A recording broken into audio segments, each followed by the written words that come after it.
누가복음 1장 14절로 18절 한 절씩 교독하시겠습니다. 요한복음 1장 14절로 18절. 간증이 없으니까 충격을 받아가지고 제가 먼저 14절 봉독합니다. 말씀이 육신이 되어 우리 가운데 거하심에 우리가 그의 영광을 보니 아버지의 독생자의 영광이요 은혜와 진리가 충만하더라.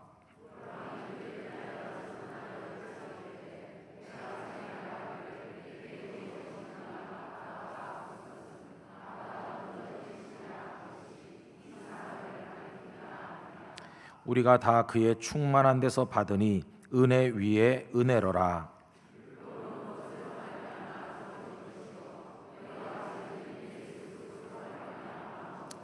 다 같이 읽습니다.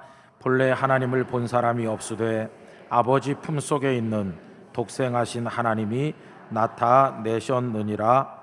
아멘. 하나님께서 우리들에게 많은 은혜를 주셨습니다.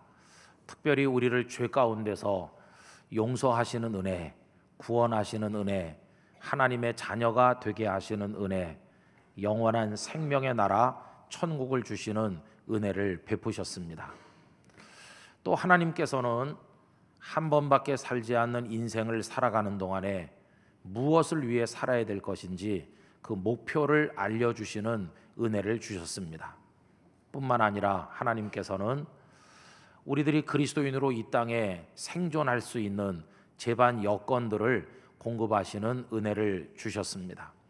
여기까지 살아온 것이 하나님의 은혜입니다. 그리고 우리는 앞으로도 하나님의 은혜로 살아가게 될 줄로 믿습니다. 여러분, 이 하나님의 은혜가 우리에게 임하는데 어떤 양상으로 또 어떤 모습을 가지고 다가올까? 오늘 은혜 이야기를 11번째 나누는 시간인데 바로 그런 내용들을 나누면서 하나님의 뜻을 생각해 보려고 합니다. 제가 아는 한 목사님이 계세요. 이 목사님 전도사 부목사로 섬길 때부터 간절히 기도했습니다.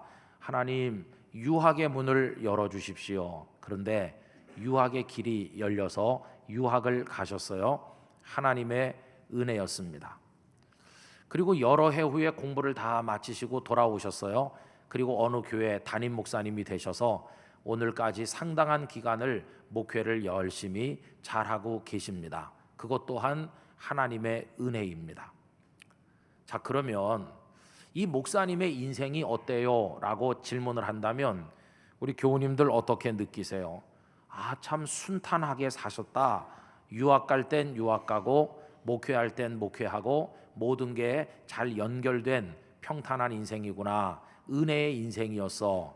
이렇게 느끼실 것입니다. 그러나 정말 그렇게 순탄했을까요? 제가 말씀드리지 않은 부분이 있습니다. 그 유학을 다녀오셔서 담임 목사님이 되기까지 그 중간에 상당한 공백 기간이 있다는 겁니다. 그리고 그 공백 기간은 목사님께 굉장히 힘든 고통의 시간이었습니다. 왜냐하면 공부를 다 마치고 오셨는데 어떤 교회에서도 이 목사님을 청해 가는 교회가 없었고, 그래서 이 목사님은 사역지가 없이 상당한 시간을 보내야 되는 그 고통을 겪었다는 겁니다. 그럼 여러분, 그 고통을 겪으셨던 시간은 은혜입니까? 은혜가 아닙니까? 이렇게 여쭤보면 아마 많은 분들이 대답하기 조금 난감해 하실 것입니다. 왜? 고통의 시간이었으니까 그건 은혜가 아닌 것 같다고 느끼실 겁니다. 근데 여러분 보세요. 그 당사자인 목사님께서는 뭐라고 말씀하시느냐 하면 그 공백 기간, 고통이 깊었던, 견디기 힘들었던 그 시간이야말로 그 이전이나 그 이후보다 그 어떤 때보다도 더 큰 은혜의 시간이었다고 말씀을 하신다는 겁니다. 여러분, 왜 그런 말씀을 하실까요? 상황이 이래요. 이제 그 어느 교회 부임을 해서 가셨잖아요.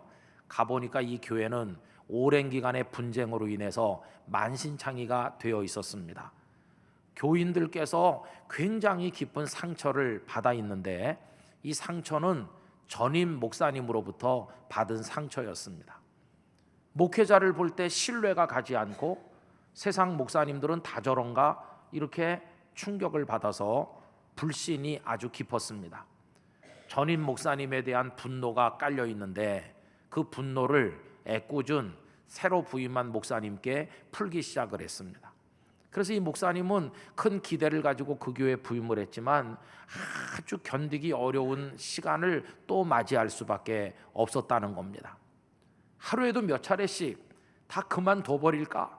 이 교회를 그만두고 떠날까 하는 충동을 느꼈다는 겁니다. 그런데요, 그 목사님은 그 교회를 그만두지도 않았고 떠나지도 않았습니다. 오히려 더 엎드려서 기도하면서 상처받은 성도들을 싸매기 시작을 했고, 그리고 그 교회는 평안해졌고 성도들은 다 치유가 됐고 오늘에 와서 부흥하는 아름다운 교회가 된 것입니다. 어떻게 그 어려운 상황을 포기하지 않고 그 교회를 지키면서 끝까지 견딜 수 있었을까? 그 목사님의 말씀인즉슨 만약에 내가 유학을 하고 돌아와서 이 교회에 부임할 때까지 그 공백 기간의 고통이 없었더라면 나는 부임한 그 이후의 고통을 견딜 수 없었을 겁니다. 그런데 아무 데서도 나를 오라고 하지 않음으로 인해서 나는 그 고통을 겪었지만 그게 은혜의 시간이었습니다. 생각해 보세요. 내가 공부를 많이 하고 박사님이 돼서 돌아왔는데 저저마다 여러 교회에서 서로 모셔가려고 해서 내가 어느 교회 목사가 됐다면 얼마나 기고만장하고 내가 교만한 목사가 됐겠습니까? 그런데 그 공백 기간의 고통이라는 걸 통해서 하나님께서는 나를 낮추고 겸손하고 또 겸손하여 엎드리게 만드셨을 뿐만 아니라 어떤 어려움도 견디어낼 수 있도록 나를 아주 강한 믿음의 사람으로 연단해 주셨습니다. 그때 연단을 받은 덕택에 그 교회 부임한 이후에도 많은 어려움을 이겨내며 여기까지 올 수 있었으니 그 공백 기간의 고통이 어찌 헛된 시간이었다고 말할 수가 있겠습니까? 하나님의 연단, 그 훈련, 그래서 나를 엎드려 겸손한 목사가 되게 하신 것이야말로 유학을 간 것보다 오늘 목회를 하고 있는 것보다 내 생에 더 크고 진한 참된 은혜였노라고 목사님은 말씀을 하셨습니다. 여러분, 저는 이 이야기를 먼저 설교의 서두에 말씀드리면서 그 이야기를 밑에 깔고 우리가 인생을 살면서 하나님께 받는 은혜를 한번 생각을 해보려고 합니다. 그 첫째는 주님께서 주시는 은혜는 멈춤이 없다는 것입니다. 여러분, 유학을 가신 게 은혜였잖아요.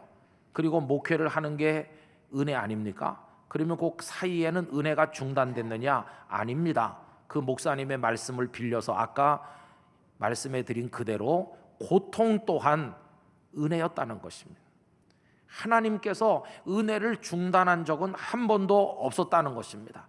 유학도 은혜, 고통의 시간도 은혜, 목회를 하시는 시간도 은혜. 그 목사님은 은혜에서 은혜로 계속해서 은혜로 살아왔다는 겁니다.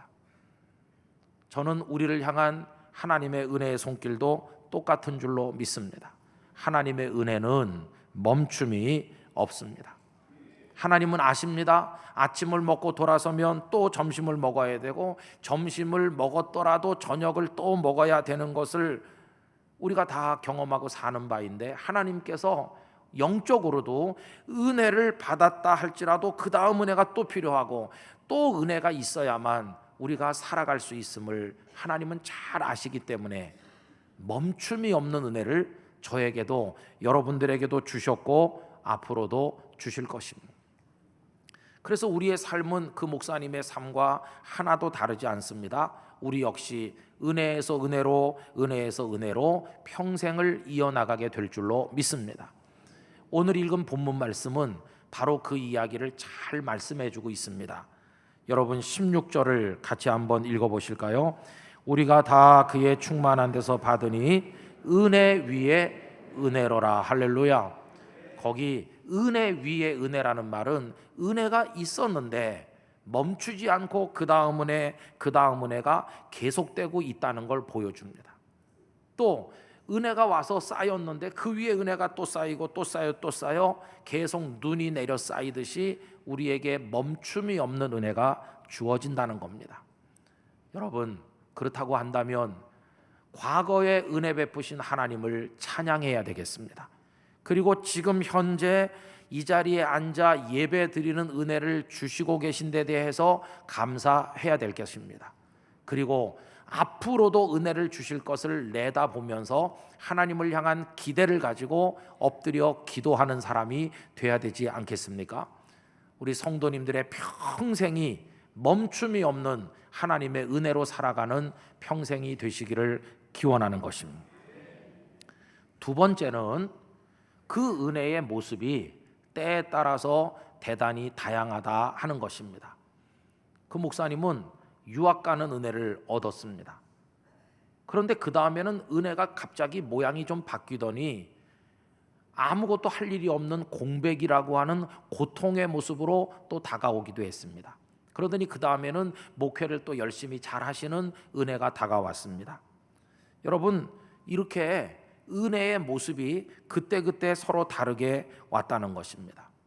마치 어머니께서 아침에는 밥을 주시더니 점심 때는 국수를 말아주고 저녁 때는 속이 편안하게 죽을 주는 것과 흡사하지 않습니까? 그래서 여러분, 우리는 은혜를 이야기할 때 이건 은혜야, 저건 은혜가 아니야 라고 섣불리 말할 수 없다는 것입니다. 이것도 은혜고 저것도 은혜이기 때문이죠. 단지 어떤 은혜는 누가 봐도 은혜가 분명하게 보이는 것이고 어떤 은혜는 고개를 갸우뚱하게 만들면서 은혜인가 아닌가 의심이 들지만 그렇게 다가오는 은혜도 있다는 것입니다. 그래서 여러분, 분명한 은혜 혹은 은혜가 아닌 듯이 보이는 은혜가 있을 뿐이지 이것저것 똑같은 하나님의 은혜인 것입니다. 그래서 우리는 분명한 은혜를 주실 때도 하나님 감사합니다 하고 받아야 되고, 은혜가 아닌 듯이 보이는 은혜를 주실 때 똑같이 하나님 감사합니다라고 받아야만 된다는 것입니다. 여러분, 어떤 모습의 어떤 색깔의 은혜를 주시든지 감사함으로 받을 수 있는 믿음의 준비가 되어 있으시기를 바랍니다. 왜 하나님의 은혜는 그렇게 모양을, 내용을 달리해서 다가오는 것일까요? 농사를 생각해 보면 금방 알 수 있죠. 여러분, 가랑비가 촉촉히 내리는 게 좋지만 1년 365일 비만 오면 농사 못 짓습니다. 따뜻한 햇살이 복되지만 1년 내내 햇빛만 비치면 농사는 불가능합니다. 햇볕이 비칠 땐 비치고 비가 올 땐 비가 와야 농사가 되는 게 아니겠습니까? 우리 인생도 그렇습니다. 일반적인 얘기를 해본다면 28 청춘일 때는 열정, 젊음에 넘치는 힘, 그리고 어떤 비전, 그 비전을 향해 모든 걸 걸고 달려들 수 있는 어떤 모험심과 용기, 그런 게 젊었을 땐 필요하죠. 그러나 70, 80, 90이 되어 가시는 그 때가 되면 이젠 좀 달라져야 되죠. 인생 전체를 관조할 수 있는 지긋한 눈이 생겼습니다. 이제는 섣부르게 젊은이처럼 행동하지 않습니다. 어떤 상황도 다 받아들일 수 있고 설명할 수 있는 깊은 통찰력이 그 연세가 되면 생기는 게 아니겠습니까? 그래서 한 사람의 인생의 흐름에 따라서도 그 모습이 다른 것처럼 우리를 향한 하나님의 은혜도 다르다 하는 것입니다. 여러분, 어떤 은혜를 주시든지 그것도 역시 은혜임을 알고 받아들이는 믿음이 저에게도 여러분에게도 있기를 바라는 것입니다.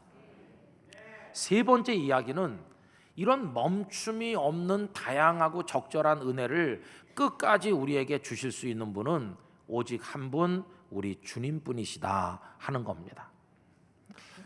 여러분, 멈춤이 없는 은혜는, 영원한 은혜는 오직 주님만이 주십니다.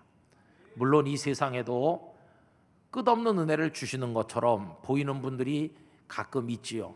대표적인 예를 들면 우리 부모님들이 그런 분들 아니십니까? 낳으시고 진자리 마른 자리 갈아 누이시고 그리고 먹이고 입히면서 은혜를 베푸시는데 갓난아기 때도 5살 때도 10살 때도 15살 때도 멈춤 없는 은혜를 우리 부모님들도 베푸시지 않습니까?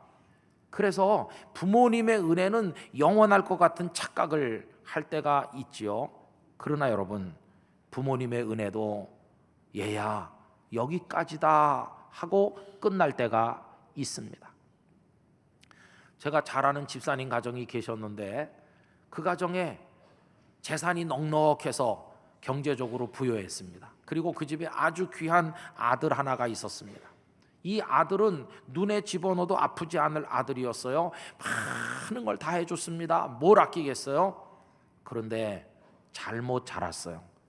그렇게 해줘도 감사할 줄 몰랐어요. 그리고 무엇보다 심각한 건 스스로 설 줄을 모르게 됐다는 겁니다. 이제 나이가 들어가지고 장가를 가면 이제는 두 사람이 좀 독립적으로 인생의 목표를 세우고 살아야 될 텐데 자생 능력이 없어가지고 전과 똑같았어요.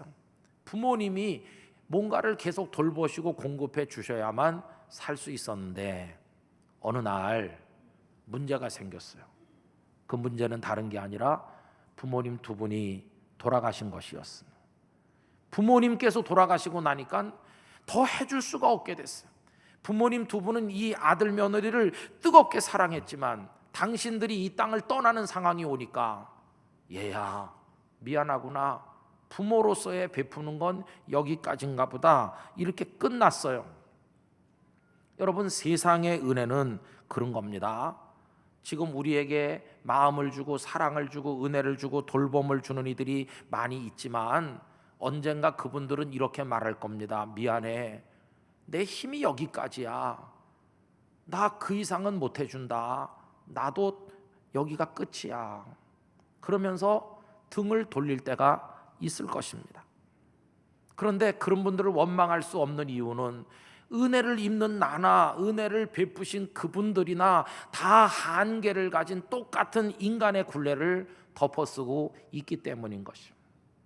내가 연약해서 도움을 받아야 되는 것처럼 저분들의 생명도 여기까지고 저분들의 노력도 여기까지구나. 가끔은 사랑이 식어서 그렇게 말할 수 있기도 하지만 어떤 때는 여전히 뜨겁게 사랑하는데도 그분들이 능력이 다해서 더 못해주고 미안하다고 하며 등을 돌려야 될 때가 있다고 하는 것입니다. 여러분, 그래서 세상에는요 영원한 사랑, 영원한 은혜는 없습니다.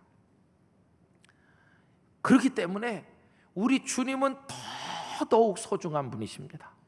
왜냐하면 그분께만 영원한 은혜가 있기 때문입니다.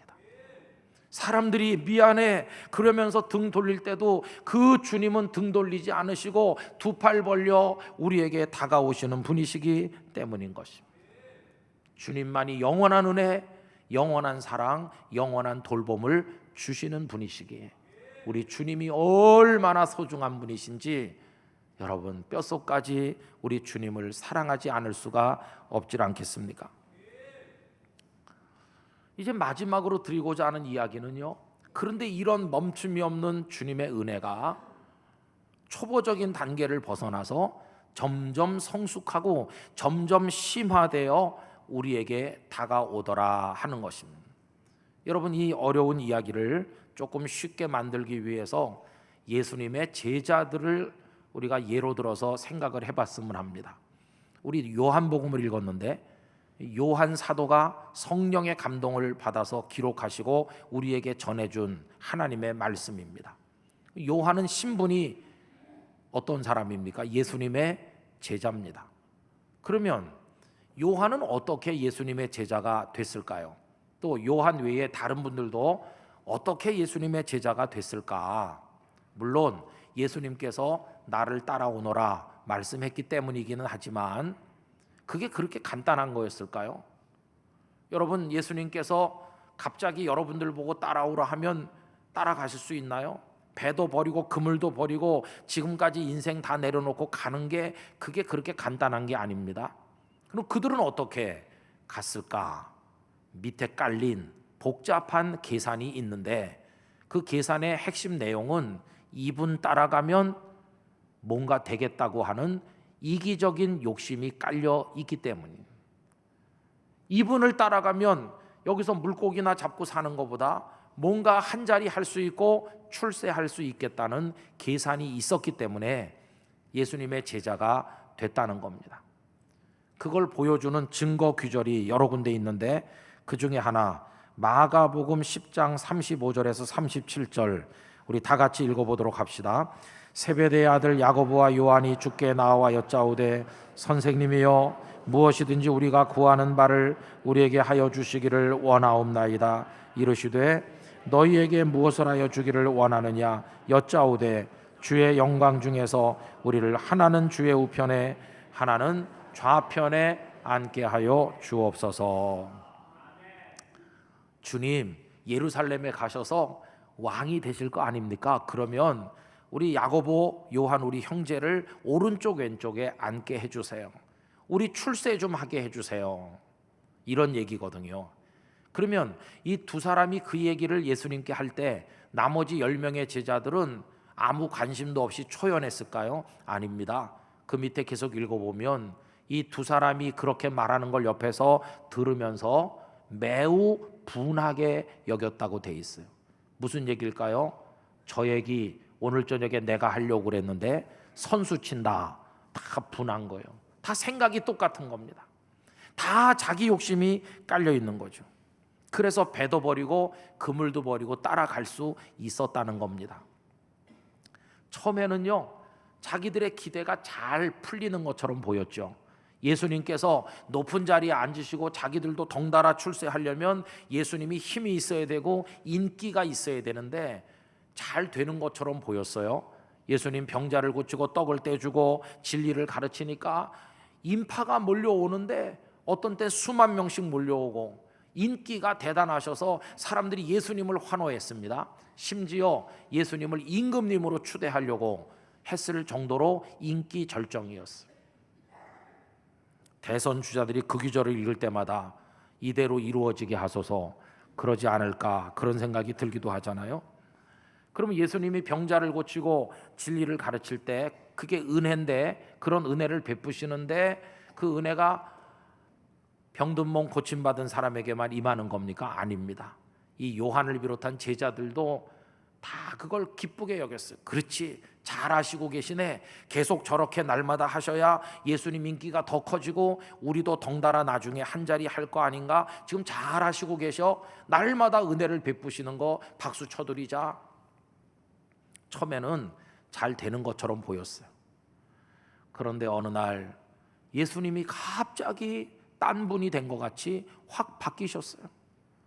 더 이상 병자를 고치지도 않고, 더 이상 떡을 만들어 먹이지도 않고, 더 이상 듣기 좋은 말씀을 하지도 않으셨어요. 얼굴이 근엄해지시고 비장한 각오를 가지시더니 제자들을 데리고 예루살렘에 들어가시는 겁니다.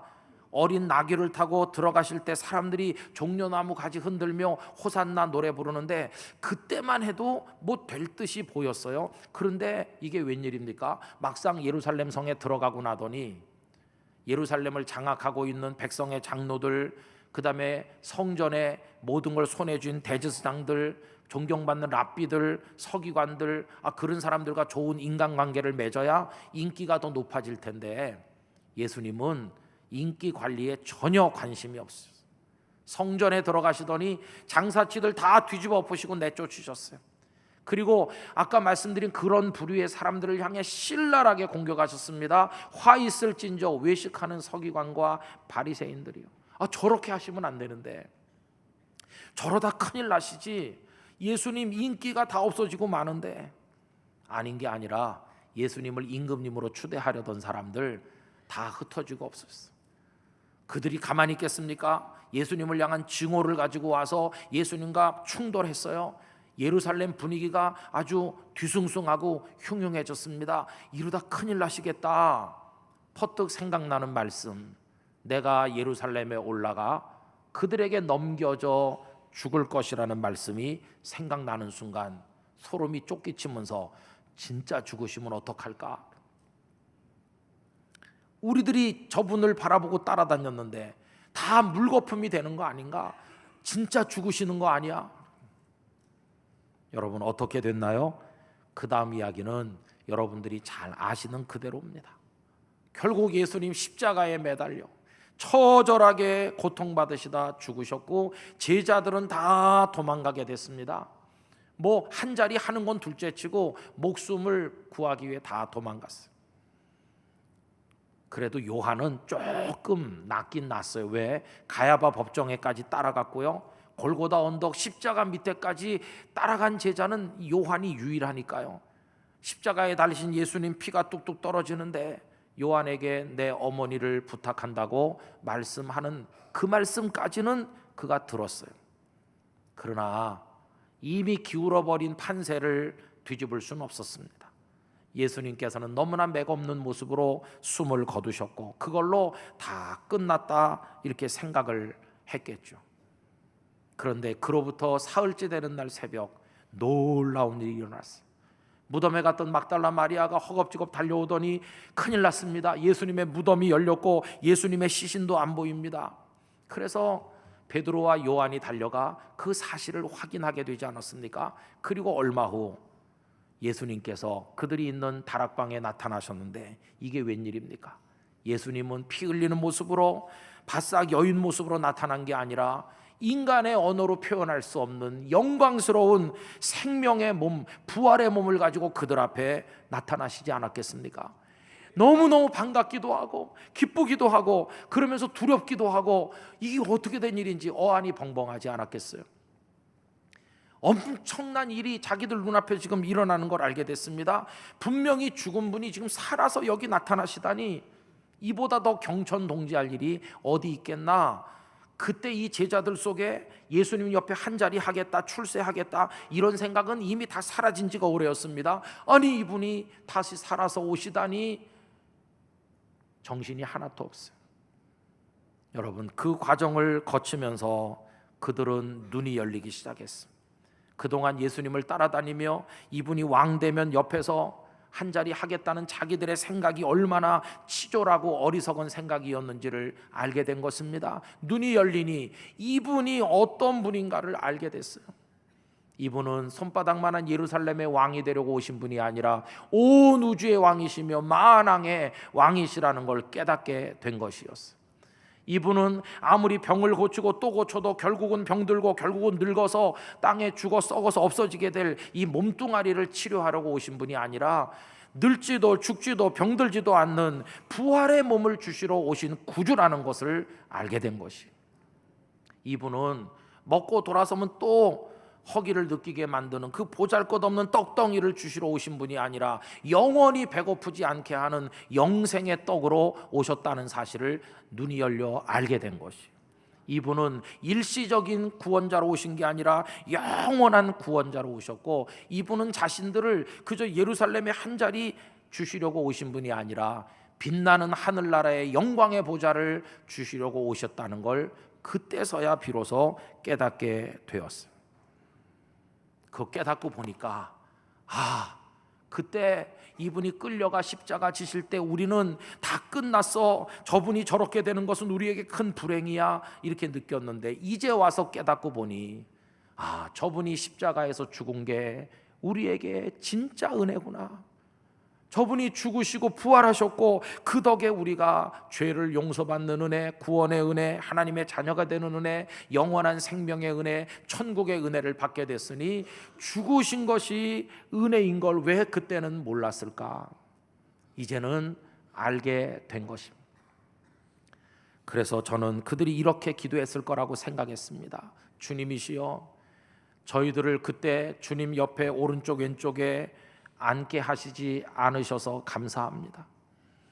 그 대신 십자가에 죽어주셔서 감사드립니다.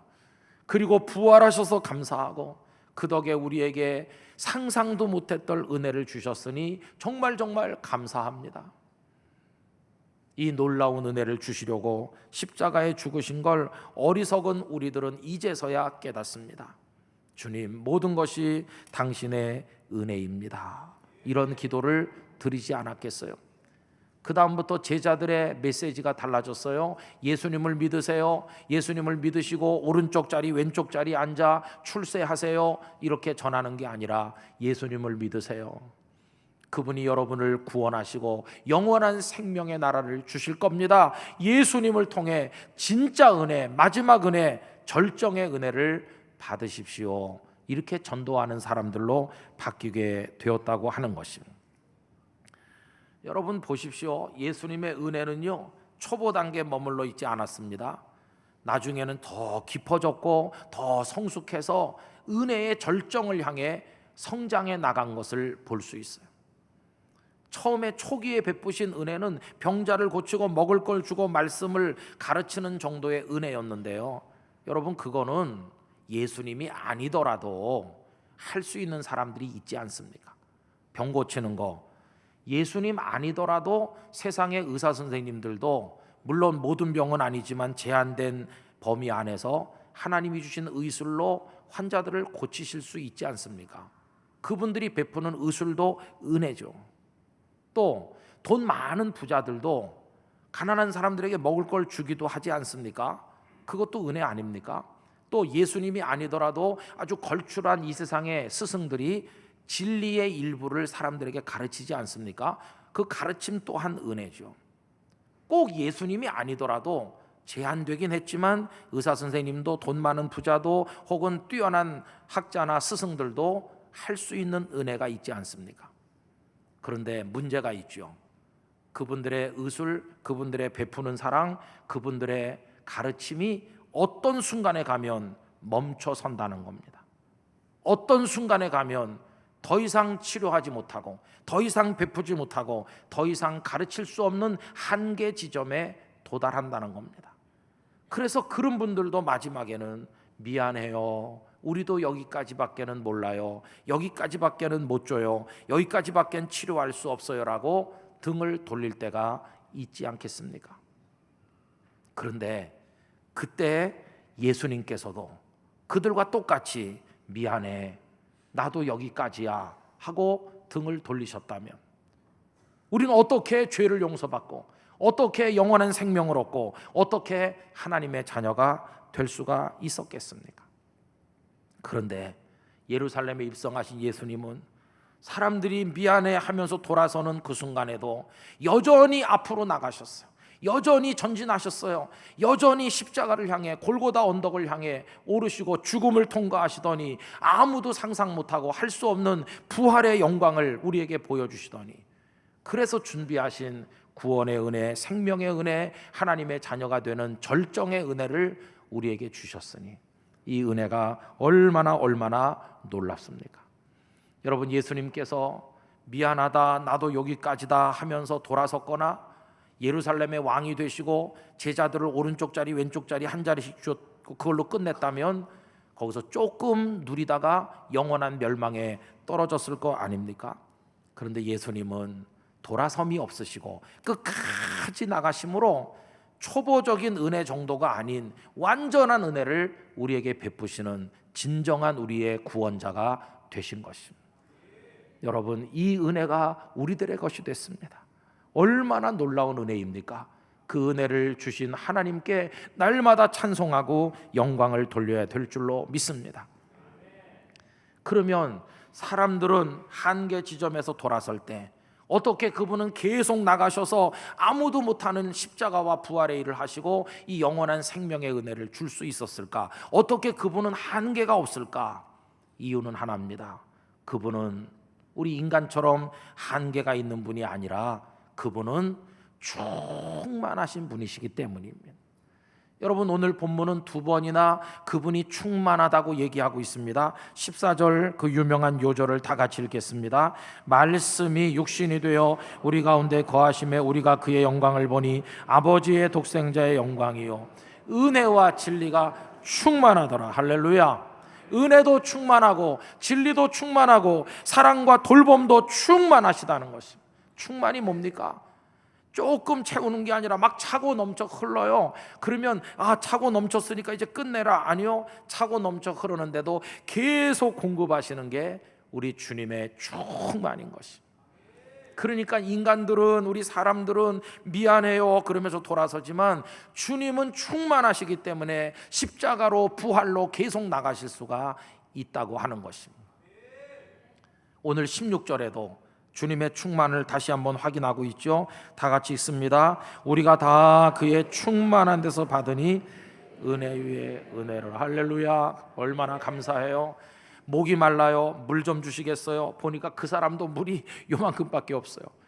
받아 먹기도 민망하고 그 사람도 요만큼밖에 없는데 얼마나 마음이 졸이겠어요. 그런데 주님 목말라요 그랬더니 그래 마음껏 마셔. 아이고 주님도 얼마 그런 소리 하지만 나는 한없이 줄 수 있어. 나는 충만하다. 아멘.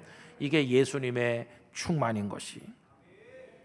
그래서 공생의 초기에는 병자를 고치고 떡을 먹이고 말씀을 가르치는 정도의 은혜만 베푸셨지만 거기서 끝내거나 돌아서지 않으셨어요. 그럼 우리는 어떻게 해야 될까요? 병을 고쳐주세요, 출세시켜주세요, 먹을 걸 주세요. 그런 은혜만 사모하고 앉아있어서 되겠습니까? 아니요. 그걸 확 뛰어넘어서 영원한 생명의 은혜를 얻게 되시기를 축원합니다. 하나님의 자녀가 되는 은혜, 영원한 생명의 은혜를 우리가 얻어야만 되는 것이죠. 그분은 충만하신 분이시니까.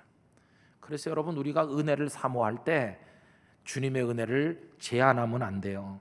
지금까지 받은 은혜가 전부인 줄로 알아서는 안 돼요. 그분은 충만하니까 나 이런 은혜 받았어, 앞으로는 이런 은혜를 받을 줄 믿습니다. 내가 한 5가지 은혜를 받았지 한 번도 받아보지 못한 신기한 은혜를 우리에게 주실 줄로 믿습니다. 이 땅을 살아가는 데 필요한 육적인 은혜를 주신 것만 알고 있다면 이제 영적인 은혜를 우리 땅끝 성도들이 받으시기를 축복합니다. 그 큰 은혜를 향해 나가는 거죠. 발목만 은혜의 물에 담그고 첨방첨방 하는 게 아니라 바다보다 더 넓은 하나님의 은혜를 향해 노를 저어 나가고 아예 그 바닷속으로 뛰어들어서 은혜 속에서 살아가는 풍성한 삶이 우리에게 있게 되기를 원하는 것입니다. 저는 그래서요, 하나님께서 앞으로 나에게 내 미래에 어떤 은혜를 또 더 주실지 그런 거 기대해 보면 가슴이 설레요.